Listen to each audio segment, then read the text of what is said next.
வணக்கம். Ragi wellness balls ஃபேப் ஈட்ஸில் வந்து நம்ம ஒரு ஹெல்த்தியான பிரேக்ஃபாஸ்ட்டோ ஸ்நாக்ஸ் எதுக்கு வேணால் நம்ம இதை எடுத்துக்கலாம்.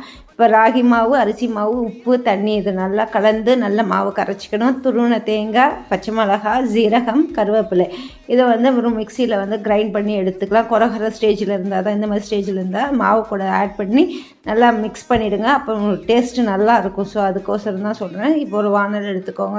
நல்லெண்ணெய் விட்டுட்டு கடுகு பொரிச்சிட்டு கடலைப்பருப்பு, உளுந்த பருப்பு, வெங்காயம் இதை நல்லா வதக்கி கொஞ்சமாக இது வெங்காயத்துக்கு சால்ட்டு மட்டும் போட்டுக்கோங்க. இப்போ இந்த கரைச்சி வச்ச மாவு வந்து இதை கூட ஆட் பண்ணி சிம்மில் வச்சுடுங்க. நல்லா கலருங்க. கலரிட்டே இருக்கும்போது இந்த மாதிரி கெட்டியாகும். கெட்டியான ஸ்டேஜில் வந்து எடுத்து நல்லா கலரி விட்டுட்டு அப்படியே இறக்கி வச்சிடுவோம். இப்போ இறக்கி வச்சுட்டு என்ன பண்ணுவோம், நல்லா ஆறினோடனே கொஞ்சம் சூடு இருக்கிற பதத்தில் இந்த மாதிரி பால்ஸ் மாதிரி ரெடி பண்ணி ஸ்டீமில் வச்சு எடுத்திங்கன்னா சூப்பரான சுவையான ராகி வெல்னஸ் பால்ஸ் ரெடி.